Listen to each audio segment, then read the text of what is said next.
Class 11th के students अपनी JEE की तैयारी में ये सबसे बड़ी गलती करते हैं कि वो अपनी जेई की तैयारी को जून जुलाई अगस्त के महीने में बड़ा लाइट लेने लगते हैं, क्योंकि शुरुआती जो चैप्टर्स होते हैं, जैसे फिजिक्स की बात करें, units and dimensions, vectors, kinematics, बड़े आसान होते हैं। लेकिन असली फिजिक्स की तैयारी एनएलएम, फ्रिक्शन से work power energy, centre of mass and rotation तक आते आते तो बहुत सारे बच्चे अपनी जेई की तैयारी को ठंडे बस्ते में डाल भी देते हैं। लेकिन यहाँ पे इस वीडियो में मैं आपको बहुत सारी चीजें बताने वाला हूँ कि किस तरह से क्लास 11th में ही अपनी जेई की एक ऐसी पकड़ बना ले और स्कूल को भी कैसे साथ साथ मैनेज करे, क्योंकि मैंने भी ये चीज हासिल करी है अपनी क्लास 11th और 12th की प्रिपरेशन के दौरान ही। और आई एम फॉर्चुनेट इनफ कि हर साल बहुत सारे बच्चों को मैं ये गाइड कर पाता हूँ कि कैसे अपने स्कूल को बरकरार रखकर रेगुलरली स्कूल जाकर भी जेई एग्जाम में बहुत अच्छी रैंक हासिल करी जा सकती है without compromising your school academics also. तो बच्चों, यहाँ पे कई बच्चे अपनी जेई की प्रिपरेशन क्लास 11th में एकदम सही समय पे, अगर उनको गाइडेंस होती है अपने पेरेंट्स की या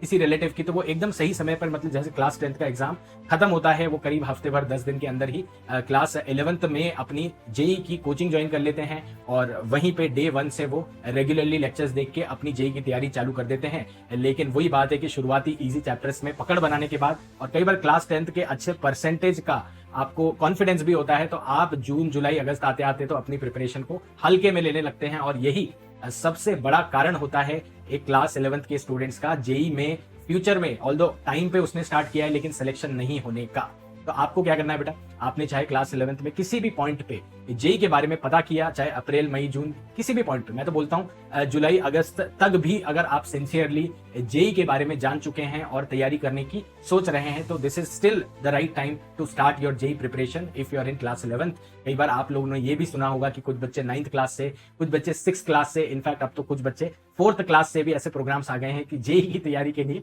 4th क्लास से चालू हो गए हैं। लेकिन yes, the right time to start your JEE preparation is class 11th। कई बच्चों को अनफॉर्चुनेट होते हैं 12वीं में पता चलता है, लेट पता चलता है, 12th के बाद भी लेट पता चलता है, बहुत सारे स्टूडेंट्स ऐसे भी होते हैं, फिर भी वो हर साल मैनेज कर पाते हैं एक अच्छी जेई की रैंक। क्यों? क्योंकि आइडियली एक स्कूल गोइंग स्टूडेंट को जेई क्लियर करने के लिए चाहिए होते हैं 20 महीने, है ना। अगर वो स्कूल भी जा रहे हैं रेगुलरली, वहां पे भी अपनी अटेंडेंस दे रहे हैं। मेरी स्कूल में 98+% अटेंडेंस थी 11th और 12th दोनों में मिला के। और मैं ये डेफिनेटली बोल सकता हूं कि अपने सभी स्टूडेंट जो रेगुलरली स्कूल जाना प्रेफर भी करते हैं, कई बार होता है ना कि आपका स्कूल भी आपका एक ऐसा माहौल देता है जो कि आपको फेवर ही करता है ना। कई बार घर पे बैठे बैठे एज अ डमी बहुत सारे बच्चे फोकस नहीं कर पाते, अपना फोकस लूज कर जाते हैं, बहुत सारे डिस्ट्रैक्शंस में पड़ जाते हैं। लेकिन अगर आपका एक ऐसा स्कूल है जहाँ पे आप यूज टू हैं, आप शुरू से जा रहे हैं, या एक नया स्कूल है जिसमें आपको अच्छे से कई चीजें जैसे प्रैक्टिकल की नॉलेज और 4th और 5th सब्जेक्ट तो आप वैसे भी स्कूल में ही अच्छे से सीख पाते हो, उसके लिए अलग कोचिंग लगाना वो एक अलग मैटर हो जाता है। तो आप लोगों से यही मैं उम्मीद करता हूं कि आप रेगुलरली स्कूल भी जाएं और जेई जैसे अपने क्लास 11th के एनर्जी के बैच में होता है, या कोई भी कोचिंग आप ज्वाइन कर रहे हैं, 4.5 घंटे के लेक्चर्स होने चाहिए बेटा, और उसमें 2-3 घंटे की डेली बेसिस पे सेल्फ प्रैक्टिस भी होनी चाहिए, है ना। तो ये मुद्दे की बात है कि आप क्लास 11th में रहते हुए चाहे किसी भी पॉइंट पे जेई की तैयारी चालू करने का सोच रहे हैं, या तो ऑलरेडी अप्रैल मई में चालू कर चुके हैं, तो जून जुलाई आते आते गिव अप ना करें, ओवर कॉन्फिडेंस में ना रहें कि फिजिक्स केमिस्ट्री मैथ्स तो वही है जो क्लास 10th में मैंने सीखी थी और वहां पे बहुत अच्छे परसेंटेज आ गए थे। नहीं बेटा, असली फिजिक्स केमिस्ट्री मैथ्स भी शुरुआती 2-3 चैप्टर जो आसान होते हैं उनके बाद ही चालू होती है। फिजिक्स में क्लास 11th में एनएलएम, फ्रिक्शन से आपको पकड़ बनानी है, जो work power energy, centre of mass, rotation पे बिल्डअप आपको हासिल करना है, वो इसी पॉइंट से, जुलाई अगस्त के पॉइंट से ही आपको हासिल करना है, ठीक है।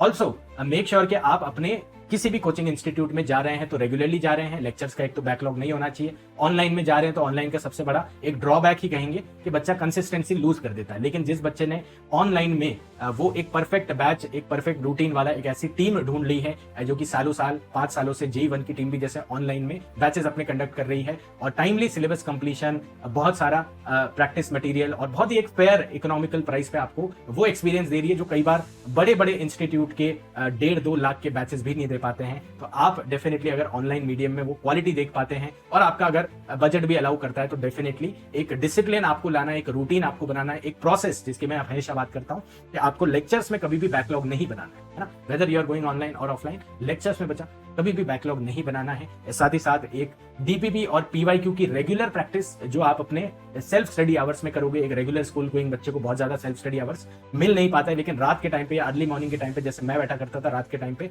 2 से 3 घंटे, कभी 2 घंटे मिले, कभी 1.5 भी मिला, लेकिन कभी 3 घंटे बैठ के वो डीपीपीज और पीवाईक्यूज लगाने हैं जो अभी चैप्टर चल रहे हैं उनके।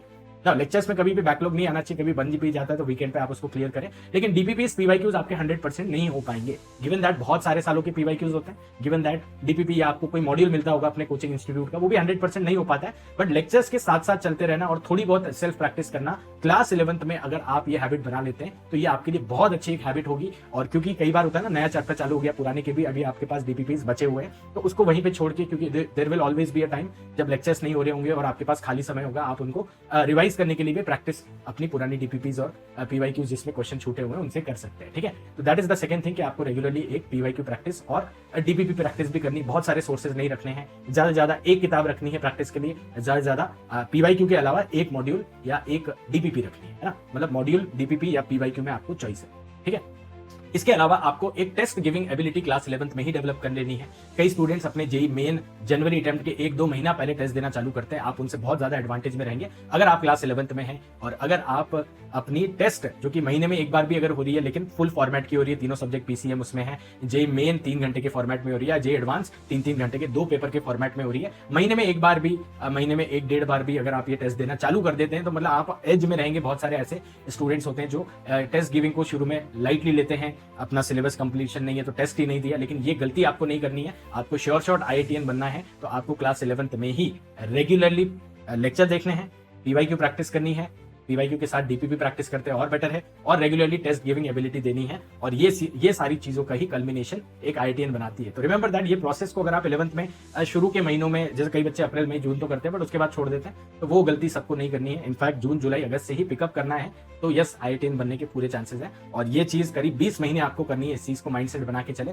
अपनी स्कूल की preparation specially 4th-5th subject practical, जो बच्चे डमी सिस्टम में है 4th-5th सब्जेक्ट और प्रैक्टिकल के लिए आप लोग स्कूल रेगुलरली कभी कभी जा सकते हैं, रेगुलरली नहीं जाते हैं तो भी। और 4th और 5th सब्जेक्ट के लिए तो हफ्ते में 4 घंटे भी देनी चाहिए आपको पर subject, so that you are not out of touch completely when the final exam of class 11th और 12th अराइव्स। तो ये सारी गाइडेंस आपको कैसी लगी जरूर बताना। I have tried to make this video short. Also क्या पर्टिकुलर प्रॉब्लम है जिससे आप फेस कर रहे हैं, कमेंट्स में मुझे बताना। क्लास 11th के स्टूडेंट्स के लिए हमारी गाइडेंस हमेशा अवेलेबल है, तो चैनल पे सब्सक्राइब रहें और साथ ही साथ अपने क्लास 11th के एनर्जी बैच को भी चेकआउट करें, जो सारी ऑफरिंग्स बहुत ही एक फेयर इकोनॉमिकल प्राइस पे आपको देती है। साथ ही साथ आप लोग उसमें किसी भी पॉइंट से ज्वाइन कर सकते हैं, specially at this point where